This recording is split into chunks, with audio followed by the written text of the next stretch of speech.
Vamos orar, queridos, nesse momento deixar,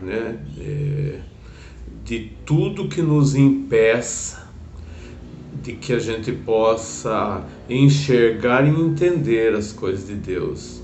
E nós precisamos deixar, que tudo que cria a barreiras entre nós e Deus, fique para trás, para que a gente possa usufruir da sua palavra, da mensagem, para a gente colocar em prática na nossa vida. Vamos orar.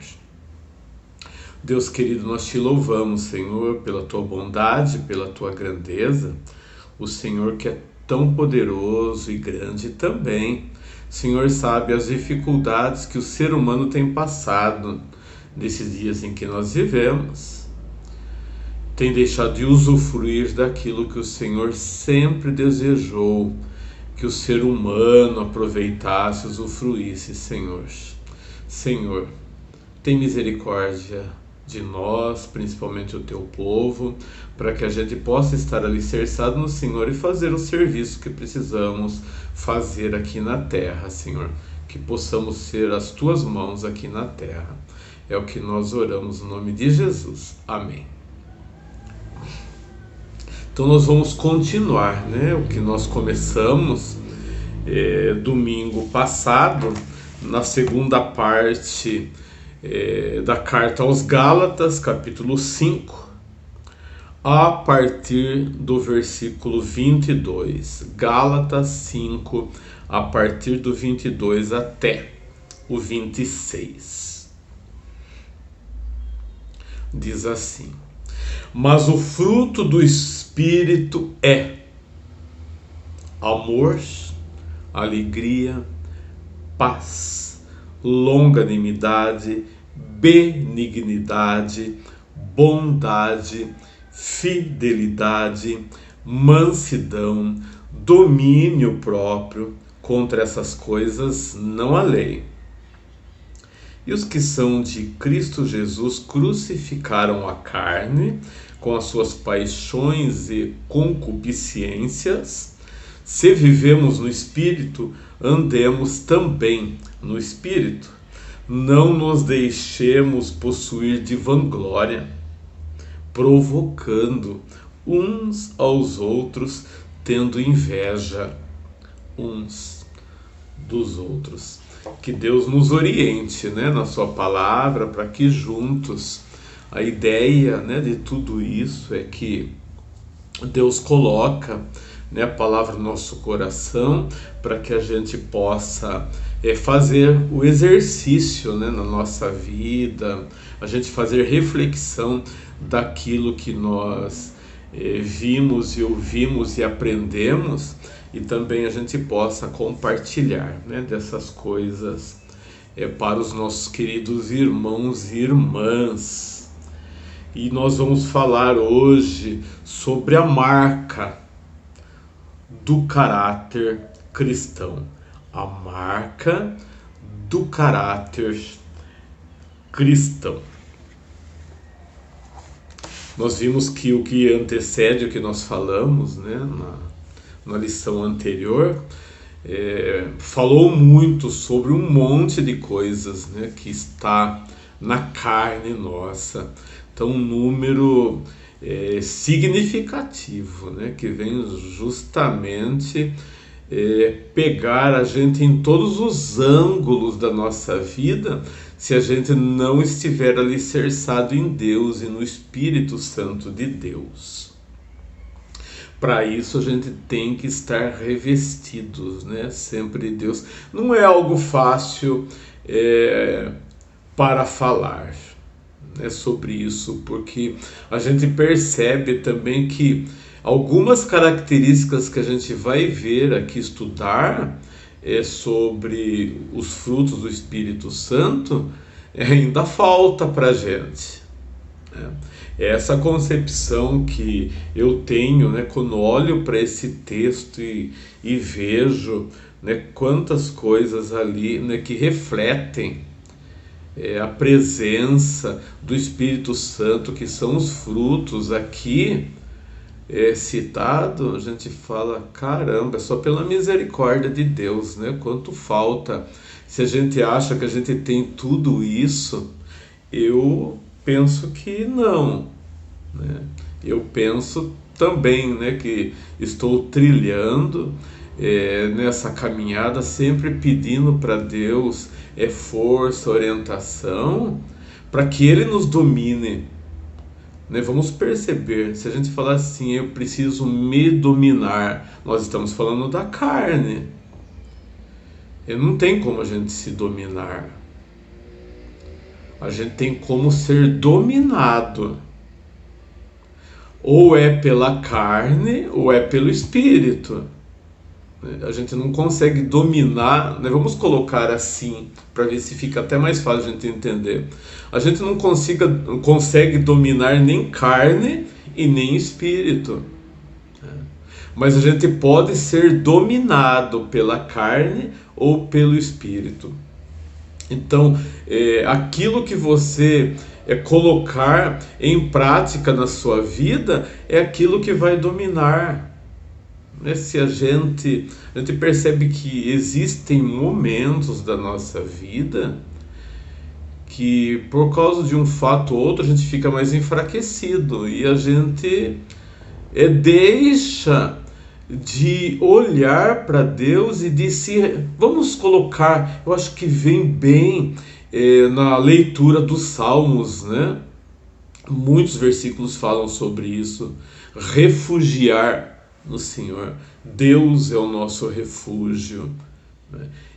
Se a gente buscar refúgio em Deus, a gente vai conseguir, né, através do poder do Espírito Santo de Deus, a partir da força que Ele nos concede, a passar, né, pelas provas, pelas situações, pelas provocações, né, que esse mundo nos tentam atrair ou seduzir, né, as pessoas.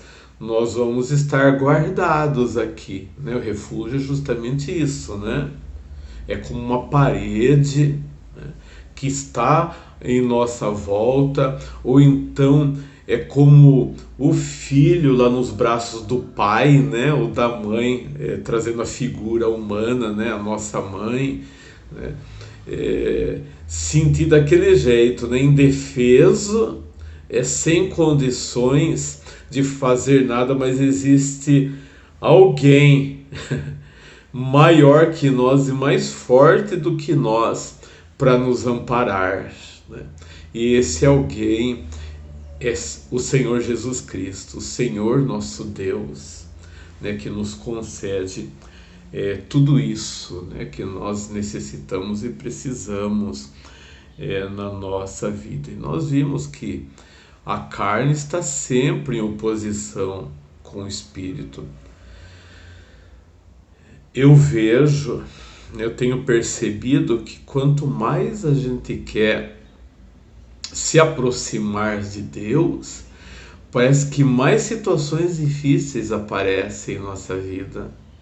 Pode perceber, você fala, agora eu vou me fortalecer mais, eu vou procurar, parece que sempre existe uma coisa ou outra que tenta tirar você dessa intenção, dessa ideia de estar perto de Deus, né? A nossa carne ali, e o nosso adversário tem parte nisso, nessa sedução, porque ele sabe que existe essa fraqueza em nós. Então ele faz justamente as ofertas com a tentativa de induzir a gente ao erro. Vê que ele chega lá para os nossos pais no Jardim do Éden, ele é muito astuto, né? Então ele fala, né, de uma forma que ele convence. Ele só não conseguiu fazer a mesma coisa, foi com Jesus, né, que estava fortalecido, estava nos braços do Pai, e Jesus ele tinha as respostas certas para dar, né, para o adversário. Então nós não somos fortes por nós mesmos, nós somos fortalecidos em Cristo Jesus. E aqui a gente vai ver, né, as 9 graças produzidas pelo Espírito Santo de Deus. As 9 graças produzidas pelo Espírito de Deus. Primeiro, o texto fala sobre o amor. É a primeira e a maior parte do fruto do Espírito Santo de Deus. E a palavra traduzida por amor aqui é ágape, que indica uma atitude nova para com os outros. É usada também para referir-se ao amor de Deus. Então tudo através do ágape, tudo se modifica. O tratamento que nós temos ou devemos para com os outros é diferente, e fala aqui do próprio amor de Deus, né? Como que ele consegue ainda dar oportunidade para nós, que todo momento nós falhamos. Vamos olhar, né, observar, nós só falhamos com Deus. Toda vez que eu olho, né, para algumas atitudes, né, minhas e atitudes de irmãos e irmãs, eu vejo que todo momento a gente falha, queridos. Às vezes inconscientemente, né? É justamente pela carnalidade nossa, nós falhamos constantemente. E mesmo assim Deus ama. Como que explica esse amor? A explicação é só nele, né? Não existe explicação para nós. A maneira da gente entender o amor, né? Eu ouço e às vezes a gente reproduz justamente isso. A gente tem que dar amor para quem ama a gente. Não é assim que a gente faz, né? Dá significado para o amor. E Deus, ele mostra justamente o contrário. Ele concedeu mais amor para quem não tinha nada para dar para ele.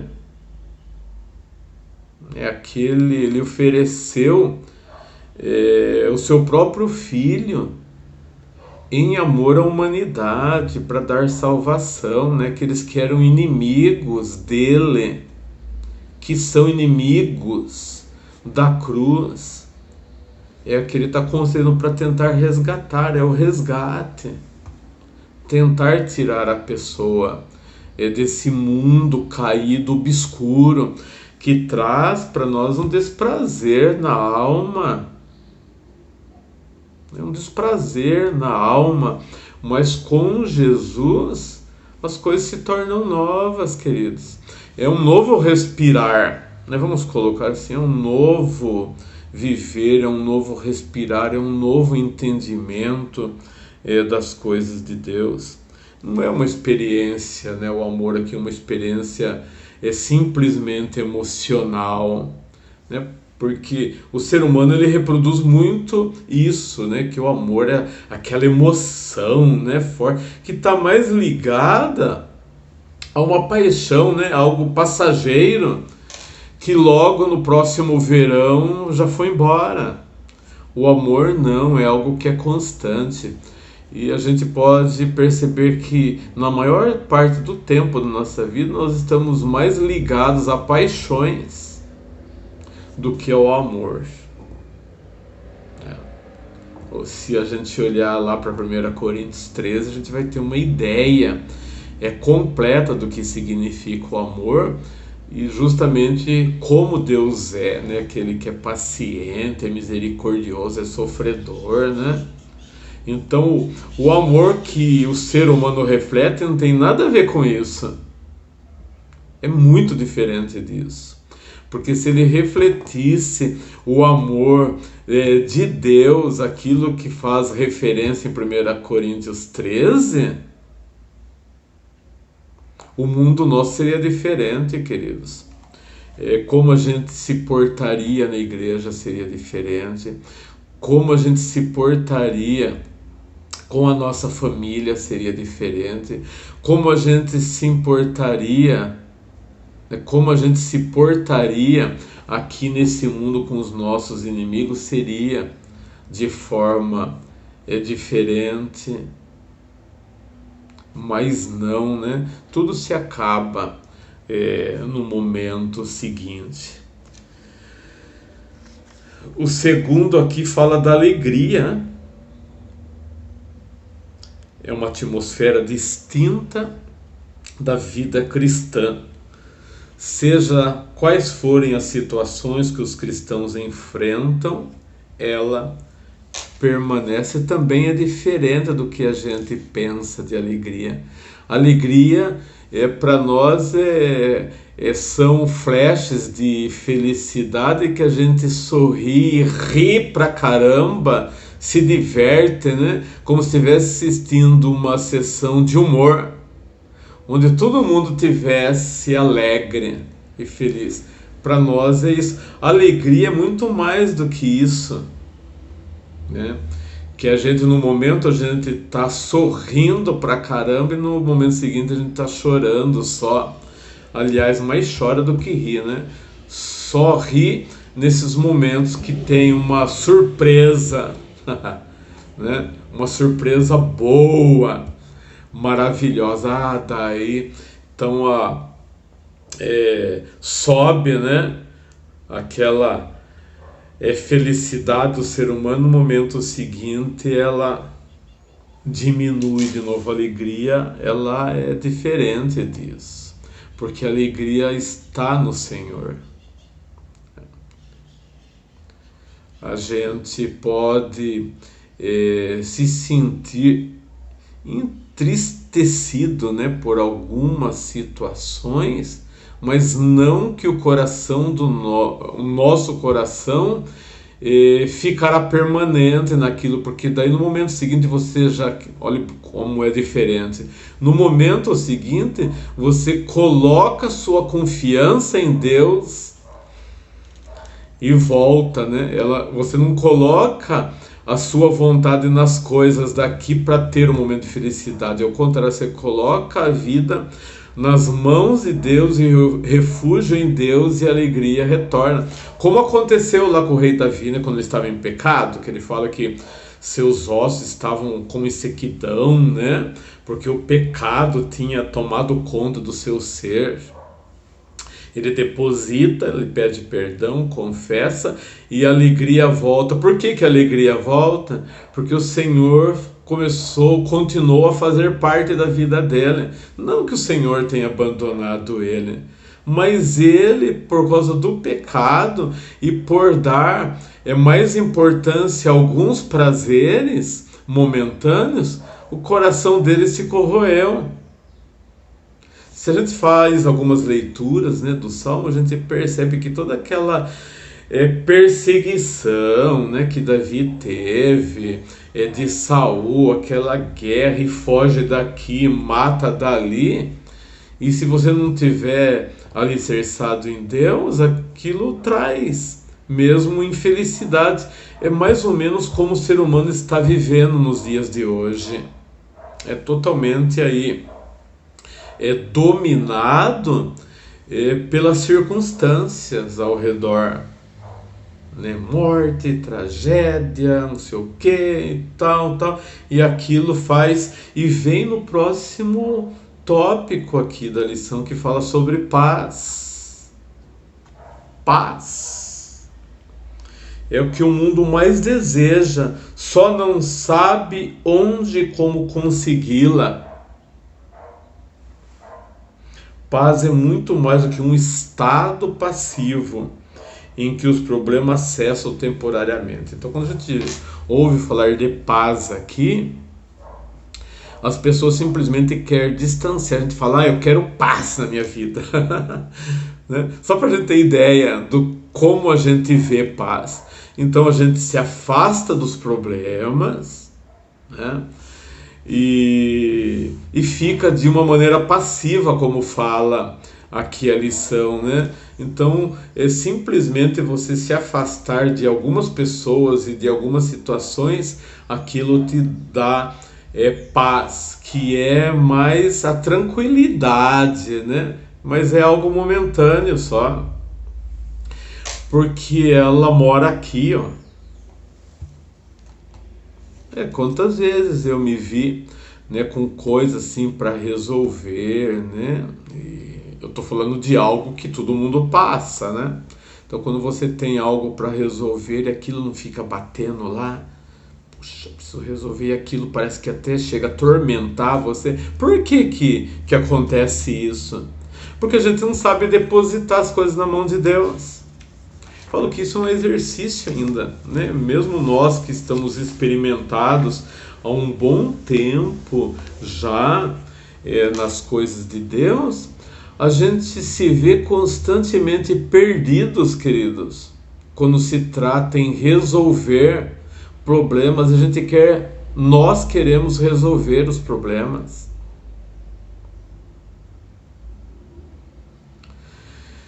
E o primeiro passo é depositar na mão de Deus. Deus não gosta de gente passiva também.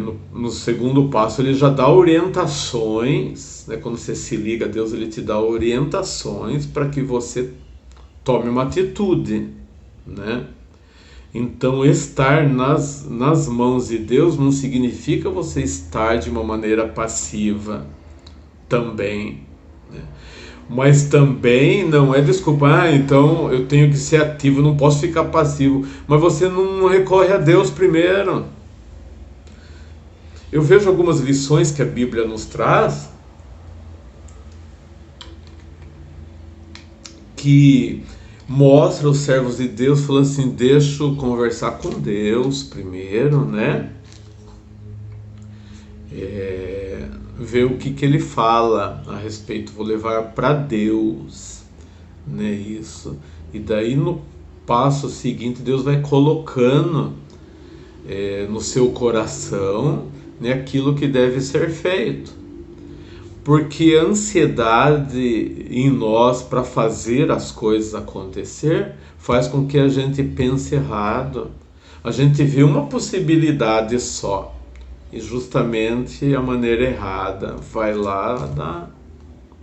Então você leva até Deus, você ouve as pessoas, tenta pensar em cada uma delas, orar novamente a Deus para depois de tomar atitude. Na maioria das vezes nós tomamos atitudes precipitadas. E é quando isso vai causar para nós lá na frente justamente aquilo que a gente não queria, tormento, né? E a gente quer paz. E a paz da onde vem, queridos? Nós acabamos de falar, da onde vem a paz de Jesus. Então, se sempre a gente recorrer a Ele, levar a Ele, tranquilizar o nosso coração, isso vai acontecer na nossa vida, né? A paz que vem de Jesus. Como que explica, né, muitos irmãos, né, do passado, eles irem para o martírio, para a morte, tranquilos? Como que se explica isso? Eles estavam em Deus. Quando a gente está em Deus, aquilo que parece para o mundo é um martírio, e para alguns, até para os nossos inimigos, até um espetáculo, né, a ser produzido, a morte, né, de uma pessoa. Para aquele que está indo para o calabouço, se ele estiver em Deus, ele está seguro, né? Aquilo não tormenta mais ele, né? Porque já passou, né? Transcendeu aquilo que ele poderia fazer a respeito. E tem momentos da vida da gente, a maioria delas, que não tem como a gente resolver as coisas na nossa mão. E a gente vê direto, queridos, lideranças, igrejas, né, pastores, né, presbíteros, tomando assim, iniciativas do que eles acham que é certo. Eu fico vendo, às vezes, isso. Não que eu sou melhor, mas eu estou um pouquinho mais velho e já apanhei bastante também, né? Chega um momento na vida, se você apanhar bastante e não aprender, meu filho, Então a gente vai apanhando, a gente vai aprendendo. Você fala, caramba, né? Então a gente começa a querer dar passo, a liderança querendo dar passo, sem perguntar para o cabeça o que ele acha a respeito disso. E cada vez se distancia mais de Deus. A igreja precisa se achegar mais a Deus. Liderança precisa depositar mais a confiança em Deus. Precisa pedir a Deus direção e fazer as coisas para Deus. Agora nós vimos lá primeiras atitudes para com Deus. Agora a gente vai ver dentro desses frutos a atitude para com o próximo. Primeiro deles, longanimidade. Significa paciência longa ou grande ânimo. Meu Deus, né? Paciência longa. Por isso que fala longanimidade, grande ânimo. Principalmente nesses dias que nós vivemos.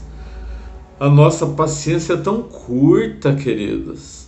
E às vezes eu me olho, sabe? Você fala, ai, caramba, né? De novo. A gente tem que olhar para essas coisas, né? Para algumas atitudes nossas, a gente perceber quantas respostas nossas são atravessadas. E quantas vezes as minhas respostas foram atravessadas, né, por causa da impaciência. E assim é para todos nós, né? Nós estamos, eu acredito que está sendo muito relevante para nós, né, esse estudo, porque justamente mostra tudo o que está faltando em nós. Ou melhor, né, está faltando o poder do Espírito Santo que coloca todas essas coisas na nossa vida. Olha só que interessante. É também a atitude para com os acontecimentos, de nunca se acomodar diante da derrota, nem perder a fé, por mais obscura que a situação seja, por mais que esteja perplexo, ou por mais severa que se torne a correção divina. Porque a gente leva a lambada, né? É o Pai que nos ama muito e dá, né, faz correções para que a gente mude, né, se transforme. Só que a gente não perde a fé. A gente vai para o passo seguinte. O que é para eu fazer? Então vamos lá para o passo seguinte. Deus vai dando orientações para nós, né, para a nossa vida cristã. 2. Benignidade. Deve ser uma característica da vida do cristão. Sendo benigno, ele é capaz de perdoar os outros, tendo Deus como padrão. É a oração do Pai Nosso, né? A gente pede para Deus perdoar nossas dívidas, assim como Ele tem nos perdoado.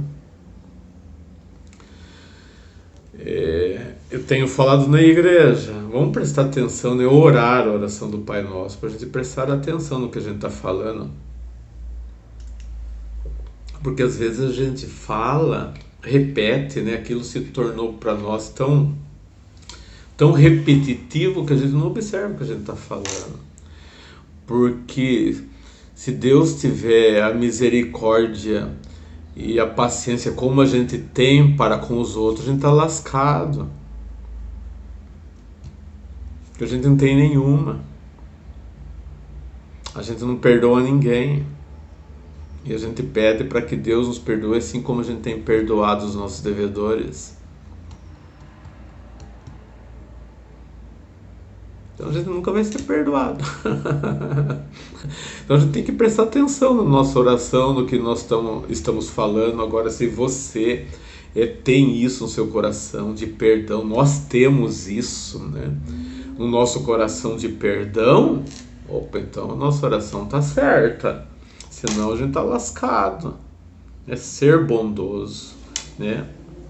Que fala justamente nesse passo seguinte, que é também uma virtude que convém aos cristãos, característica essa que decorre da luz e determina a qualidade das palavras. Olha só, a qualidade das palavras que proferimos. Além de outras virtudes, requer-se bondade do ministro, né? Quando fala ministro de Deus, fala do servo de Deus ou da serva de Deus, pois ela é capaz de banir a dureza, a aspereza, a amargura, ressaltando a grandiosidade do amor maduro. Nossa, né? Banir a dureza, a aspereza. E nos dias que nós estamos vivendo, a gente está tão áspero, né? Tão duro. As pessoas estão com os corações amargos. O único que pode amolecer, afofar mesmo a nossa vida, o nosso coração é Deus. Não tem por onde. Por isso que quando eu iniciei, eu falei, viu, a maioria das coisas que a gente olha aqui, né, sendo sincero e transparente com os nossos atos, como que a gente está praticando isso tudo na nossa vida espiritual?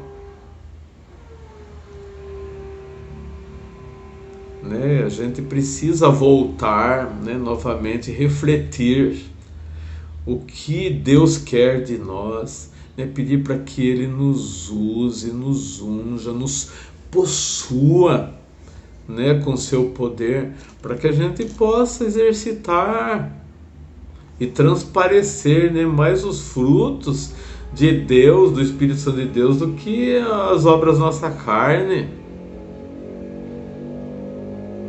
Não tem, queridos, outra maneira de a gente ser melhor por nós mesmos, né? Procurando filosofias vãs, né? Modos de você. É claro que passa também pela saúde mental nossa, né? A mental, física nossa, que nós temos que ter um cuidado.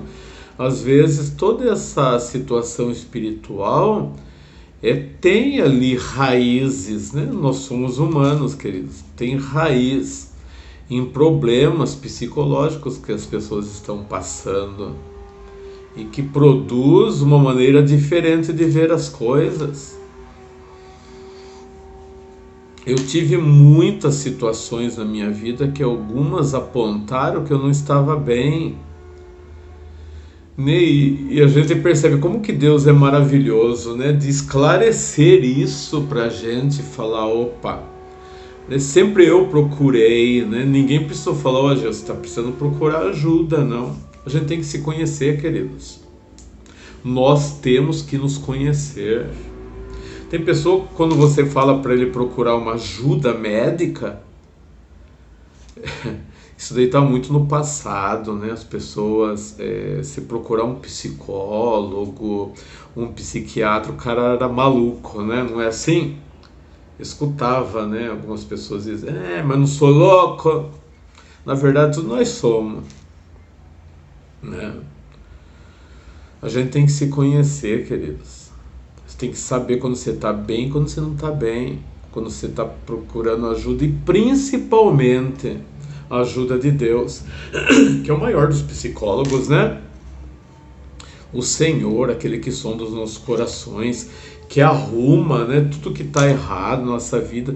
Daí você não procura a presença de Deus, não procura ajuda médica. Vai como ficar bem? Vai cada dia piorar mais. Né? Levanta, né? Acorda.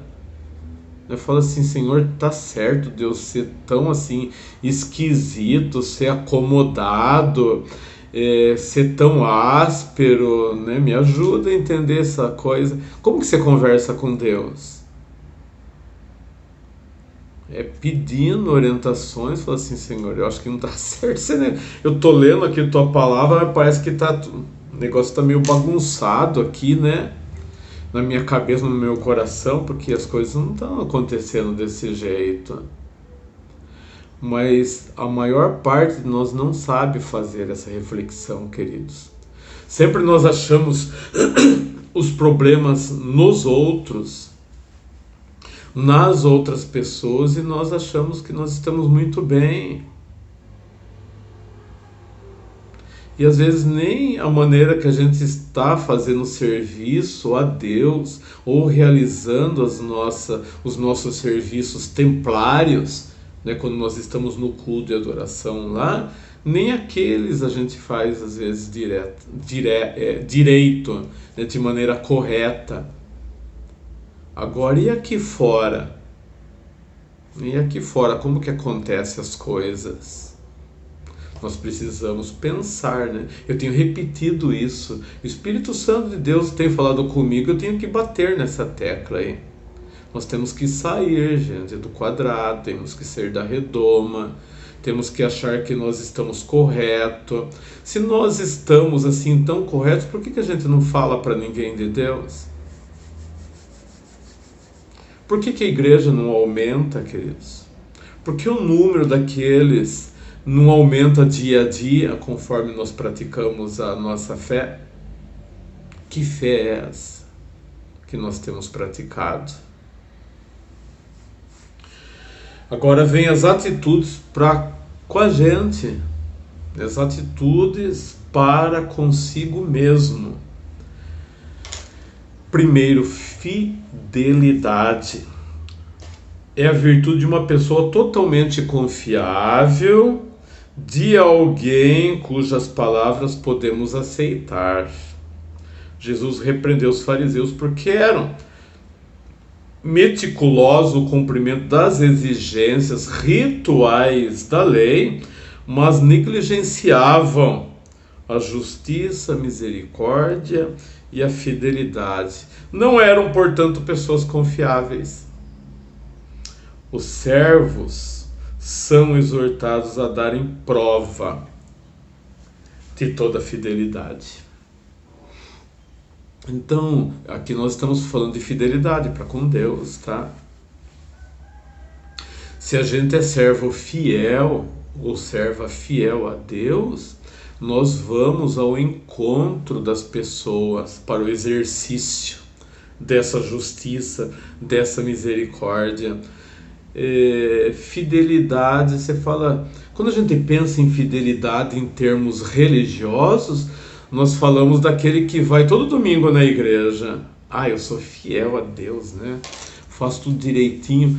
E é hipocrisia isso, queridos, porque se a gente faz tudo direitinho, por que você não leva ninguém para a igreja, para Deus? Não é para a igreja, quando eu falo para a igreja, eu não estou falando para o templo, para participar de um culto, falando para a igreja, para o corpo de Cristo.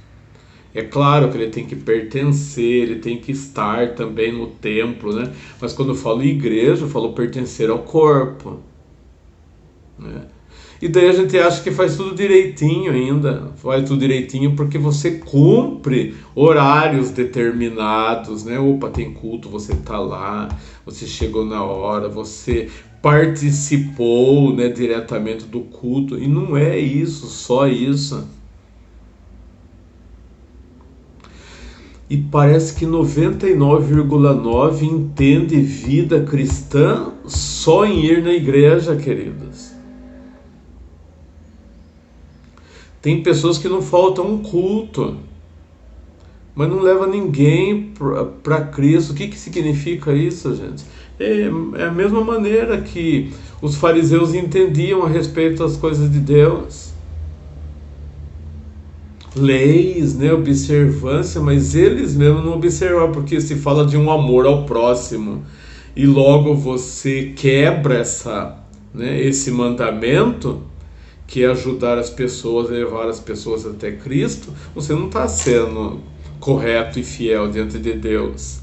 É um engano, né, a gente deixar que só os momentos de culto tomem conta da nossa vida. Porque eu faço um trabalho, né? Eu ouço muito falar, essa palavra me soa mal no ouvido. O trabalho do Senhor, né? Eu pergunto aqui, qual é o trabalho do Senhor? Como que você entende trabalho do Senhor?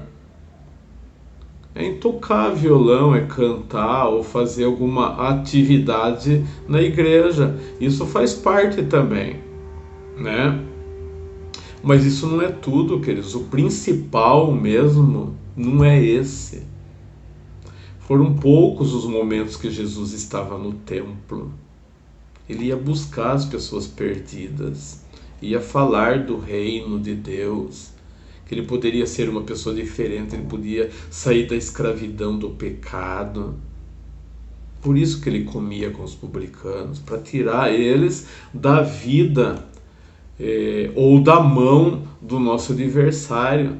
Enquanto a gente permanecer deixando as pessoas na mão do adversário, de certa maneira nós também estamos sendo infiéis a Deus. E se nós estamos sendo infiéis a Deus, a gente está colaborando mais com o reino de Satanás do que com o reino de Deus. E daí o momento seguinte fala da mansidão. Refere-se ao sentimento contrário a um espírito de briga. Percebe, queridos? Espírito de briga. Tem gente que só entra para discussões, né? Quando a gente fala discussões, a gente já entende briga, né? Discussões não necessariamente precisa ser briga, né? Discutir um assunto para ver como que a gente pode fazer, mas tem gente que já entra nesse passo seguinte, que é para não, se não for feito do jeito que eu penso, que eu quero, pronto, né? Acabou a conversa ali.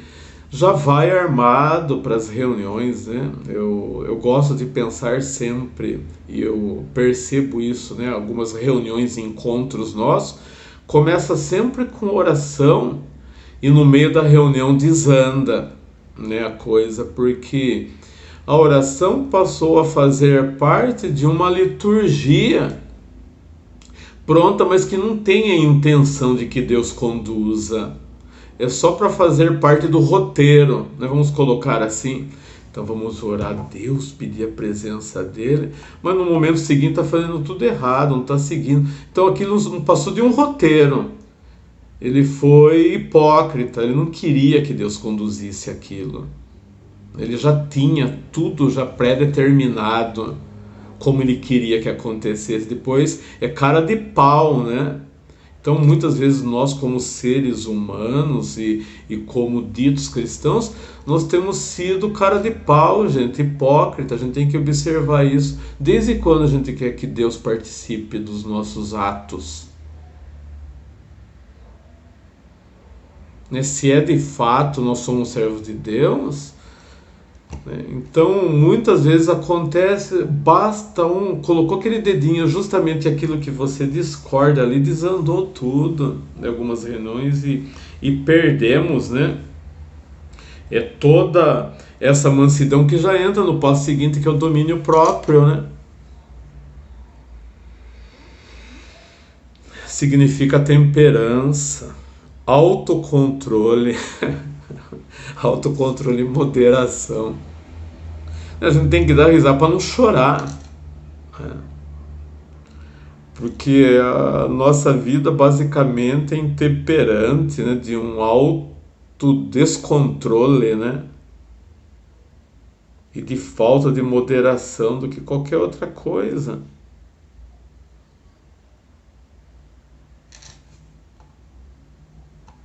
Tá faltando maturidade, né, espiritual para nós, né, para o ser humano, para o cristão, a observar. Não vamos fazer mais a leitura da palavra de Deus, queridos, só para seguir um roteiro, como usei em relação à oração, que a gente passa muitas vezes, né, pelo mesmo texto e a gente não observa que a gente precisa mudar a nossa vida em relação àquilo, né, que está dizendo na palavra de Deus. faz a leitura, nossa, que texto profundo, lindo, tal, fecha a Bíblia e esqueceu tudo de novo. Quando a gente tem que olhar, isso aqui tá tópicos para toda a nossa caminhada de vida aqui, né? Dá para a gente escrever já uma cartilha através, mas a ideia não é essa. A ideia é que o Espírito Santo fale para cada um de nós, né? Quantos deles aqui, ou de repente todos eles aqui, né, a gente tem quebrado, né? Quantos deles, ou se todos eles nós não temos quebrado aqui, para que a igreja cresça, né? Queridos, nós estamos concluindo, né, esse momento. Nós queremos mais do que nunca, né, que a igreja de Cristo continue perseverando, né, firmados em Deus. E nós precisamos crescer novamente, né, os pastores, presbíteros, né, os concílios precisam se reunir não somente para discutir as coisas administrativas, queridos, e nem para discutir as coisas eclesiásticas, mas para se reunir, para se fortalecer e se confortar. Então nós marcamos algumas reuniões que nós estamos lá separados o ano inteiro. E depois a gente marca ali uma reunião para decidir o assunto, e daí aquele negócio fica um negócio pesado e tá todo mundo distante, todo mundo querendo ir embora, resolve esse negócio rápido aí, tal, que a gente precisa continuar a nossa vida. Falta cautela, falta dedicação, falta amor, falta joelho. Nós gastamos pouco tempo reunidos, ajoelhados e nos confortando uns aos outros. Pouco tempo nós gastamos nisso e muito tempo nós gastamos em querer resolver o problema. Agora, como que a gente vai resolver os problemas se a gente não entende um ao outro, a gente não tem o ombro nosso para o irmão, para a irmã, né? Não separamos um momento ali de oração profunda, sem pressa. Esse é o momento que nós não devemos ter pressa, para que depois ele nos ajude também, se torne uma reunião agradável e a gente consiga, de uma maneira muito gostosa, né, falando, nossa, Deus resolveu tudo para nós, né? Ele, na sua infinita graça, nos concedeu a sua misericórdia. Vamos orar, pedir a Deus para nós, né, que Ele nos ajude e nos oriente. Ó Deus querido, nós te louvamos, Senhor, pela tua grandeza, pela tua misericórdia. Mais uma vez nós estamos em tua presença, Senhor, sabendo que só o Senhor tem o poder de modificar o nosso coração. Reconhecemos que nós temos falhado completamente diante de ti e que precisamos mais do que nunca, Senhor, acordar e saber por quem nós somos dominados, se é pelo teu Santo Espírito ou pela nossa carnalidade, pelo nosso adversário, Senhor. Nos ajude, Senhor, da paz, alegria, mansidão, domínio próprio, longanimidade, benignidade. Nos ajuda, Senhor. Nós queremos que o fruto do teu Santo Espírito possa transparecer a partir de nós. Nos toma completamente, Senhor. É no nome de Jesus que nós oramos. Amém. Deus abençoe, viu? Uma boa semana na paz do Senhor Jesus Cristo. Amém.